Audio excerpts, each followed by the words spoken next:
2010, o Brasil aprovou uma das mais importantes leis ambientais relacionada ao lixo. A Política Nacional de Resíduos Sólidos ela foi uma grande conquista. Ficou 20 anos tramitando no Congresso Nacional e para quem trabalha na área de saneamento foi muito importante.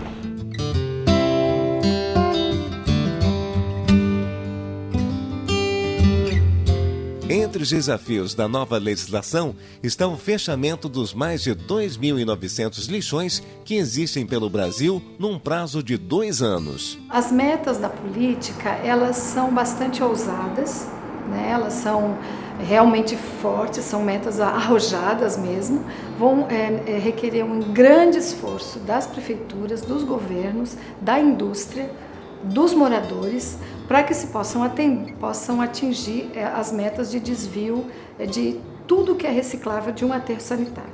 E hoje eu posso dizer que Santa Catarina é o estado mais avançado no Brasil em relação à questão do destino final dos resíduos sólidos urbanos.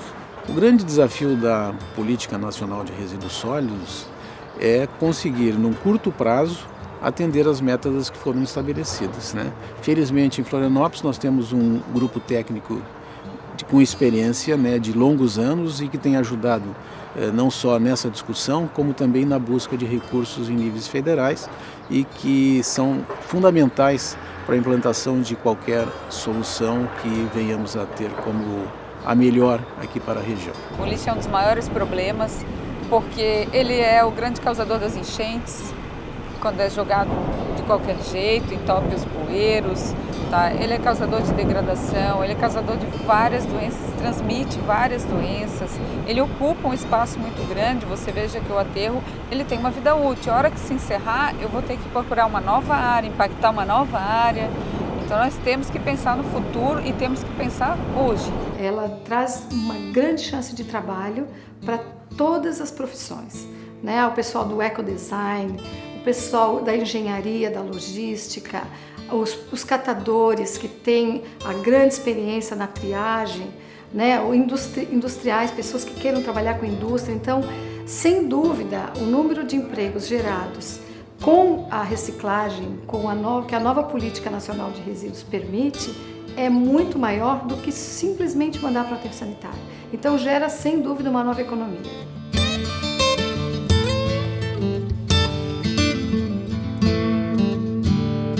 No programa de hoje, você confere as mudanças no comportamento das pessoas, das indústrias, na gestão das cidades e no país, com a Política Nacional de Resíduos Sólidos. O Sustentar está começando agora.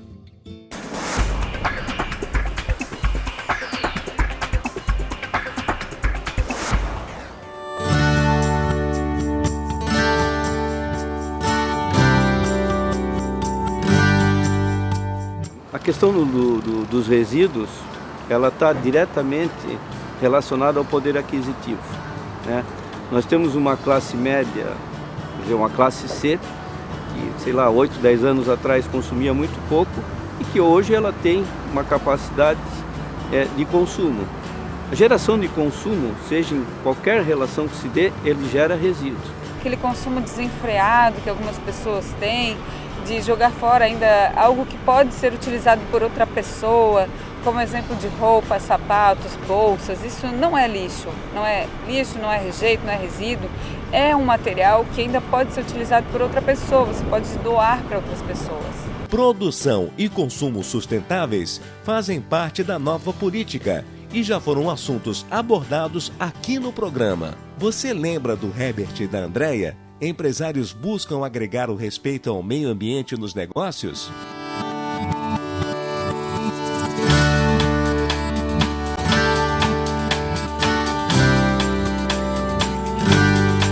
Há 15 anos, o comerciante Herbert aposta no ramo de alimentos naturais, saudáveis e orgânicos. Um dos desafios é a irregularidade do fornecimento. Você compra o produto, o consumidor se acostuma a ter esse produto na sua disposição e de repente acaba. E você não sabe nem quando vai voltar, talvez na próxima safra, mas talvez não. Alguns produtos ficam o ano inteiro à disposição para a gente poder comprar. Outros de vez em quando aparecem e desaparecem. Então, é um grande desafio no comércio não ter o produto, dizer não tem.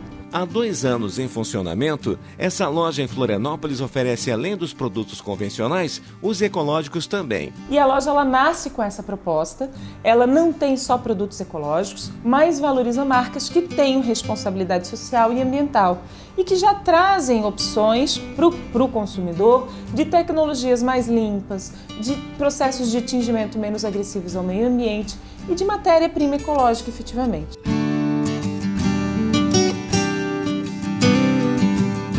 Então, se nós formos comparar, os Estados Unidos geram em média 2 quilos de resíduo de lixo por dia. Nós estamos hoje aí na faixa de 0,8, 0,9 quilos por habitante dia. Mas esse consumo, há 10, 12 anos atrás, era na faixa de 0,5, 0,6 quilos por habitante dia. Então, é muito difícil a gente estabelecer uma relação, uma tendência de baixar essa geração de resíduo. Olha, se você observar, nós temos em média 46% do lixo gerado nos domicílios, ele é orgânico. Então, só essa parcela, se você fizer uma compostagem em casa, né, caseira, para quem mora em casa, né, quem mora em condomínio não tem como, mas você já reduz em 46%. E considerando que ainda tem a parte de materiais recicláveis, a redução mesmo vai ser drástica. Então a política ela veio justamente para isso, para um choque de cultura, para que as pessoas entendam que isso é importante. Eu diria que tem algumas vertentes que tem que se trabalhar. Primeiro é o nível de conscientização no desperdício que tem na geração de lixo, mas que o povo se eduque a comer aquilo efetivamente e evitar o desperdício. E no próximo bloco, o desafio do gerenciamento do lixo.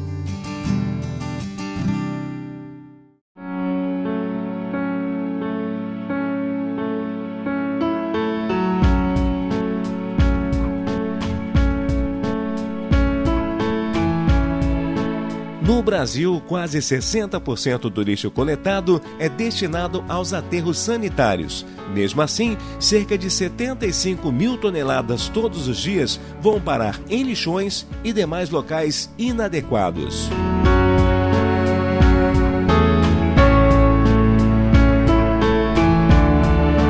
A Política Nacional de Resíduos ela veio aí com atraso talvez de 20 anos em relação aos países mais desenvolvidos. Agora, da forma como ela foi estabelecida, ela vai gerar uma série de novos negócios, né? Então, ao final do ano de 2015, não vai mais poder entrar nos aterros sanitários todos aqueles lixos que são considerados recicláveis. Papel, papelão, vidro. O destino final em aterros será somente para os rejeitos, isso é, aqueles materiais resíduos que não tem mais como ter reciclagem. Posso citar como exemplo o lixo de banheiro, um papel engordurado, aquele que não tem como reciclar, você então pode encaminhar para aterro sanitário como rejeito.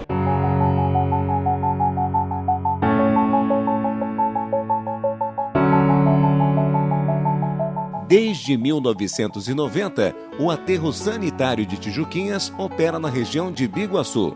Atualmente, 22 municípios da Grande Florianópolis descartam ali seus resíduos. Em média, são 80 toneladas de lixo por dia. Como é um aterro sanitário, ele tem todos os controles. Você tem uma impermeabilização de base, tá? Então não tem como haver percolação de chorume e atingir lençol freático. Tem os drenos de chorume, que eles funcionam para drenar todo o chorume gerado e encaminhar para a estação de tratamento.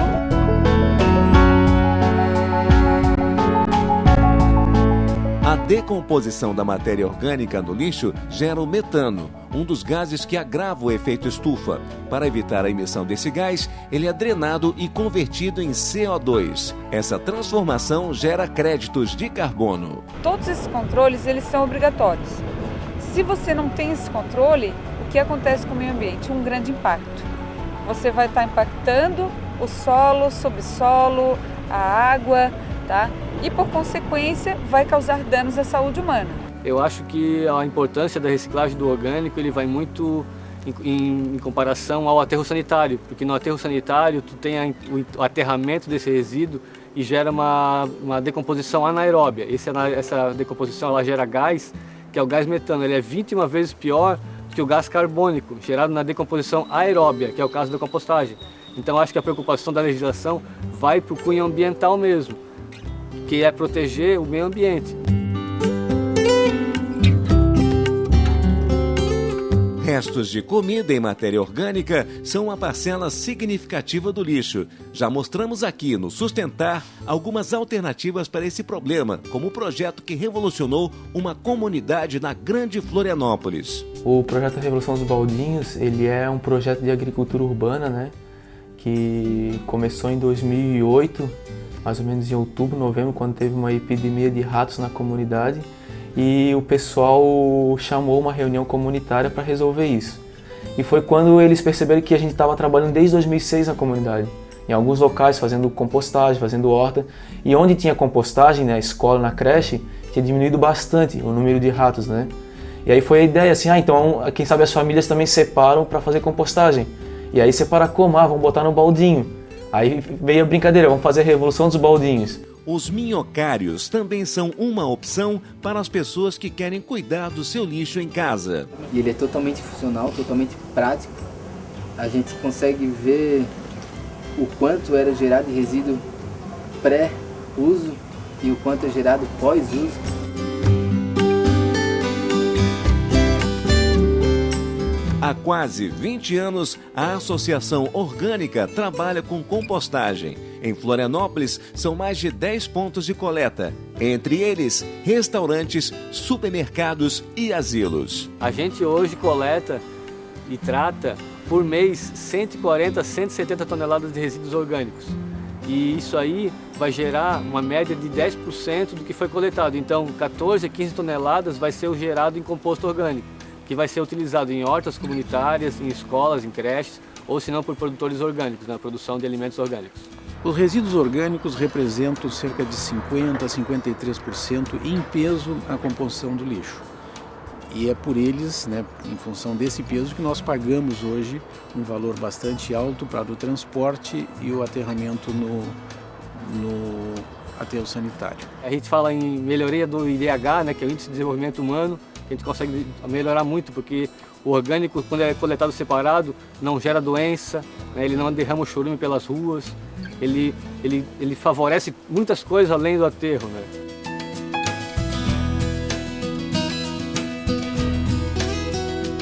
O composto hoje ele é uma solução para a agricultura urbana, porque hoje, por falta de substrato, não se planta, né? Muitos lugares hoje não tem condições propícias para a agricultura. E o composto, por ser um condicionador de solo, muito mais do que um adubo, ele gera essas condições, né? De renovação de solo, de gerar condições de se produzir organicamente em espaços urbanos, né? Para gerenciar resíduos sólidos de forma sustentável, não tem como a gente pensar que é uma mágica, que virar uma fada com uma varinha de condão e vai fazer o lixo desaparecer. Ela vai ter esforço nosso em separar em casa, mas também esforço de aceitar que próximo das nossas casas a gente tem alguns lugares para gerenciamento do lixo. Ou um ponto de entrega voluntária, ou um pequeno pátio de compostagem, ou uma estação de transbordo. Sempre teremos próximo da nossa casa, teremos que ter áreas destinadas à gestão dos resíduos, à gestão sustentável. E não dá para mandar para muito longe, até porque não é sustentável mandar para muito longe, né?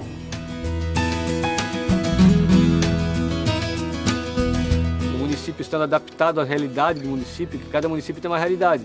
Não adianta ter um pátio gigante e uma cidade pequena, né? Ou se não um pátio gigante numa cidade grande.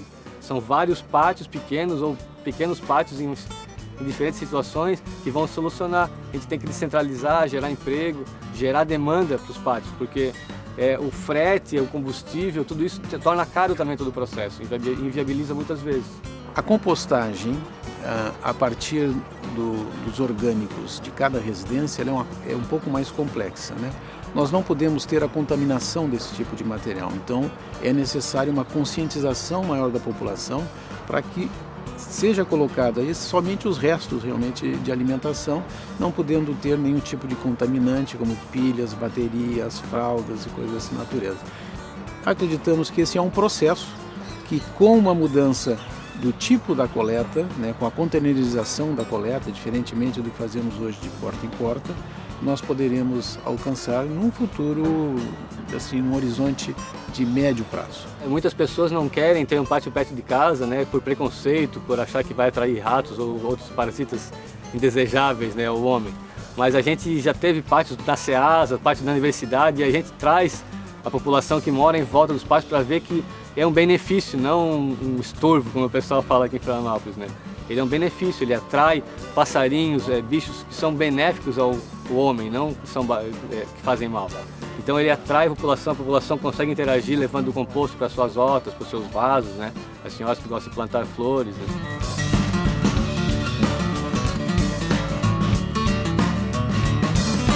A seguir, a responsabilidade de cada um.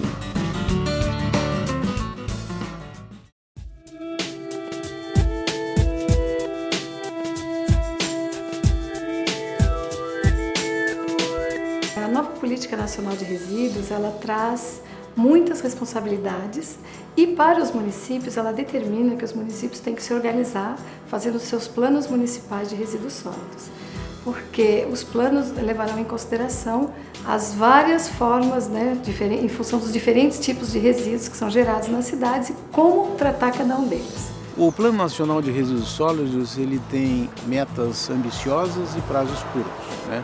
Então, o primeiro prazo foi esse agora do dia 2 de agosto, onde pouquíssimos municípios no Brasil conseguiram atender o prazo.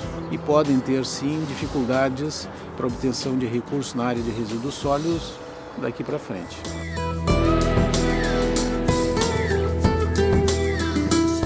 Este ano, o Ministério do Meio Ambiente disponibilizou 42 milhões de reais para ajudar as cidades brasileiras a desenvolverem um plano de gerenciamento de resíduos. Mas apenas 488 municípios conseguiram esses recursos. Em Santa Catarina, apenas 9 municípios do Médio Vale terão esse incentivo. Florianópolis já tem recursos definidos para esse segundo semestre de 2012. Em função de projetos que foram apresentados e aprovados anteriormente, tanto no Ministério do Meio Ambiente como Caixa Econômica Federal. Temos também vários projetos já em análise dentro do Ministério do Meio Ambiente que deverão garantir os recursos para o ano de 2013 e em diante, e que aí sim dependerão desse novo plano que está sendo feito e deverá estar concluído até o final deste ano. De acordo com a legislação, todos que geram lixo são responsáveis por ele. A responsabilidade compartilhada é um novo conceito que a legislação traz, aonde apresenta o seguinte: não mais a prefeitura tem que resolver tudo sozinha, ou a CONCAP, no caso de Florianópolis, e sim agora todas as pessoas envolvidas na cadeia do resíduo, né, na cadeia produtiva, vão ter que levar em consideração. Uma coisa que é principal, que o lixo é responsabilidade dela e só dela. Então, quando eu gerei, eu preciso usar o princípio da não geração, mas tem coisas que não tem como, né? Depois que eu gerei, eu preciso saber o que fazer com cada um. Então, se eu tenho orgânico, eu faço compostagem. Se eu tenho uma lâmpada, queimou, eu devolvo ao local de compra, eu procuro saber o local que recebe. Então, o morador na sua casa tem que separar. A prefeitura, né, tem que fazer uma coleta adequada.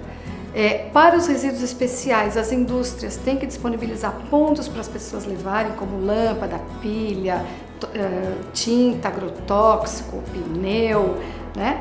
Tem que levar. Então, todos agora são responsáveis e não mais só a prefeitura. A logística reversa é outro requisito da Política Nacional de Resíduos Sólidos. O que é a logística reversa? É a forma como aquilo que uma vez foi produto e entrou na sua casa, como é que ela vai voltar, né? Como que ela vai voltar para o ciclo produtivo, voltar a ser matéria-prima, ou se não for possível de ser matéria-prima, como que ela vai voltar para ser dado o destino final adequado. Quando eu não faço isso, eu estou expondo toda a população e os trabalhadores de coleta ao risco à saúde deles.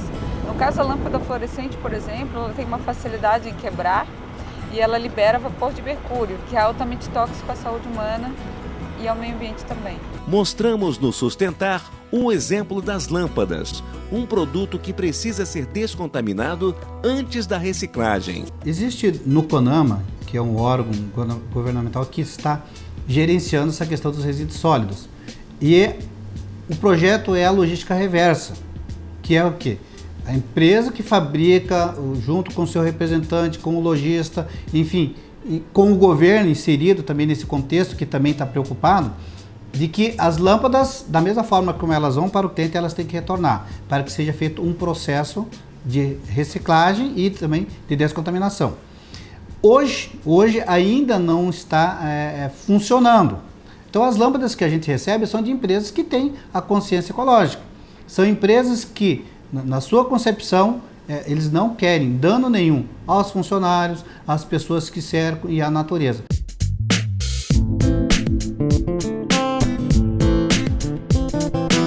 É o que acontece com essa empresa de comercialização de lâmpadas. Por mês, a empresa encaminha 1.000 lâmpadas para a reciclagem. A política de resíduos sólidos ela ainda esbarra no processo da logística reversa. Hoje, por exemplo, nós distribuímos lâmpadas e luminárias para o Brasil inteiro. Como custear o retorno disso para cá para que seja reciclado? Então esta é a discussão que está ainda atônica no Congresso de quem vai bancar esse custo. E é o que sempre se faz essa pergunta, você tem uma conta, né? E como vai ser distribuída essa conta à sociedade como um todo para o seu pagamento? É caro, né? É um processo caro e a grande discussão está em quem paga a conta ou quanto cada um vai pagar.